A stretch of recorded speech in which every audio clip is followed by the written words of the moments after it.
Self-guided imagery meditation is using your greatest gift, your imagination, with yourself in a relaxed, comfortable state, a meditative state, to imagine a scene in your mind, activating as many senses as you can, all 5 if you can. Taste, smell, sight, feel. There's another one. All 5 senses that you possibly can. And the reason why we want to activate as many senses as we can is when we activate all 5 senses, we bridge the gap. We close the gap between that which is imagined and that which appears real. So, for example, the classic, story is always that of imagining yourself biting a lemon. You start to salivate. You see the point, right? Its goal is to allow you to get used to using the greatest gift you have. The power of creation starts in your imagination. Think about it. Anything you do is imagined first. Even anything in your reality always had to happen twice. Once in your imagination, then once in reality, right? The light bulb had to be imagined by Edison, then created by the world, or Edison and his crew. Anything that is real happened twice, but it always starts in the imagination before the reality. So our reality doesn't create us, we create it. It's from the inside out. It's us pushed out. So this is why guided imagery, especially self-guided imagery, is so powerful. Now realize there's 2 types of guided imagery. Guided imagery where someone, such as we have guided imagery audios ourselves, where we guide you through a scene, is a way to warm you up to just using your imagination, but you're brought through a scene that is guided and directed by someone other than you. Now, self-guided is the reverse. It's where you guide yourself through that scene, through the imagination. So some people like to start with guided imagery meditations first, then they move to self-guided. It's whatever works for you. However, the key to all of it is to realize that you need to start with some sort of goal. And the goal typically is that of the feeling you wish to fulfill if one of your goals or desires had been reached. So let me be more specific. Let's say that you want to fall in love with someone. So you want to become familiar. When I say familiar with, what I mean is frequently feel the feeling of love, because the more you feel love, the more you vibrate at that energy, you vibrate at that level of consciousness, at that state, that emotional state, the more you attract it to you, okay?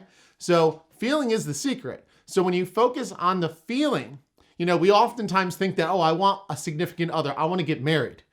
You don't really want to get married as much as possibly you want to feel commitment. You want to feel love.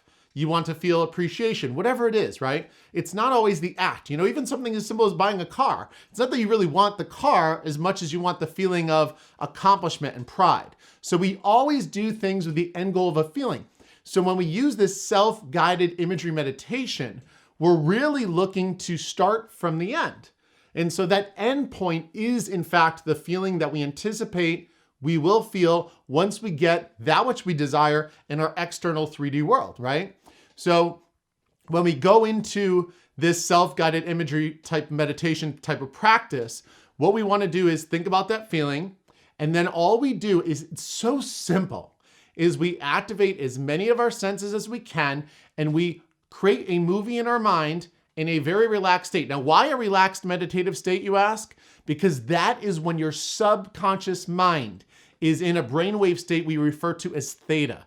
There are different brainwave states that I'm not going to go into today. We do have another video for that, but it's a very relaxed, programmable state. It's a brainwave state where you're typically, like if you were to be under hypnosis, this would be one of the states that they may look to achieve to get you relaxed, to quiet the conscious mind and activate the subconscious mind, because the programming takes place in the subconscious. Now, what happens next is, as you're relaxed and you take in your breaths and do your typical meditation, which once again, that's not the focus of this video, is to talk about meditation. There's 1,000 videos of meditation, but I want to talk about specifically the self-guided imagery meditation. So when we talk about the self-guided, I myself have already determined the feeling I want. I want to feel, let's just say, love. So as I'm relaxed and I'm working on my breath and I get into my meditative state, at that point, I am starting to create a scene. And the part of it that you want to really put focus on is not to stress over the scene, to not worry about being perfect. There is no perfect way to do self-guided imagery. It's just practice. And the more you practice doing it, the better you get. And the more you do it and the more you activate your imagination, the more powerful the effects in your world and the more real things feel. So, and we'll talk about that in a moment. So when you go through the scene, everyone always asks, well, how long should I do this? Well, as long as you want. There's no magic number, but realize the end goal, which is the feeling. So if you can get to that feeling in a minute, fine. If it takes you 10 minutes to get to that feeling, fine. But it's not to think about the feeling, it's to feel the feeling. Just like with gratitude, sometimes we think about what we're grateful for when really what we need to do truly is to feel grateful. So feeling is the secret when we talk about self-guided imagery meditation. So once you get this into action, the key is this. You want to be doing it at least once a day. And if you can, whenever you get a break, if you're at work and you don't like your job, and the boss isn't around, close your eyes. Even if you just can get into the practice of doing it just for the feeling of feeling like you took one step in the right direction of creating a new reality for yourself. It is a great practice. And the meditative state that you get in relaxes and calms you down. It reduces anxiety and stress. So it's a great practice just for that. But it also helps you gain clarity in the direction that you may need to go in order to achieve the goals you want to achieve. So what I mean by that is sometimes as you quiet your mind and go through that self-guided imagery practice, what's happening is you're starting to see things in a way that sometimes you didn't actually see with your eyes open. And then you start to see possibilities and you start to imagine possibilities that seem so real and tangible that since you've imagined them to be tangible and within arm's reach, let's say, now in your 3D world outside of your imagination, it's that much easier for you to go out and achieve that which you desire because you've closed the gap between imagination and reality by making it feel familiar. Don't forget, what holds us back is our brains. The law of prediction states that the brain will predict the future unless you can imagine something different. Okay? So our brain is a predicting machine. It's always trying to predict the future. It wants certainty. It wants familiarity. It wants predictability. Now, if we look around in our world right now, if I want to find love, it's not behind me. Honey? Honey? Now, haven't talked to her for a couple weeks, but that's for another video. So I can't find love right now in my immediate external world. However, I can, and now keep in mind, the negative of that is not the fact that in reality, it doesn't exist for me right now.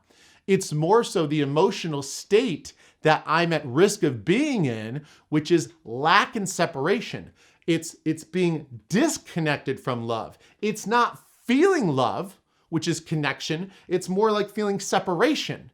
When and if I look around and notice that it is not in front of me right now, okay? So that vibe and energy is low, all right? Lack and separation, maybe even frustration, maybe even anger, like why can't I find someone, right?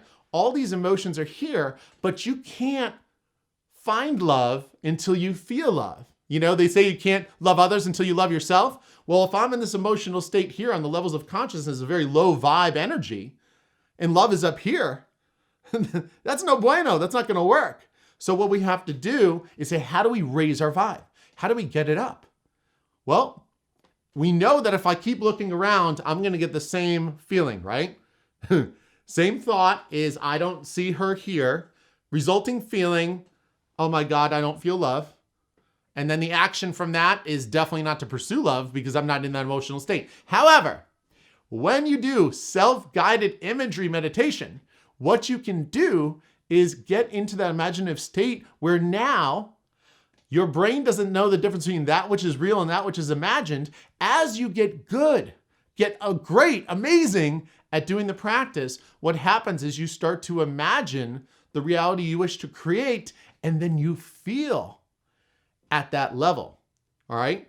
You need to feel love ahead of the actual love being in your reality. And so that's what self-guided imagery meditation can do for you, is it bridges the gap between the feeling that you get from your external reality, and it creates an imaginative future reality that creates the energy and vibe that you need to attract that which you want into your life. So I hope this video helped a lot.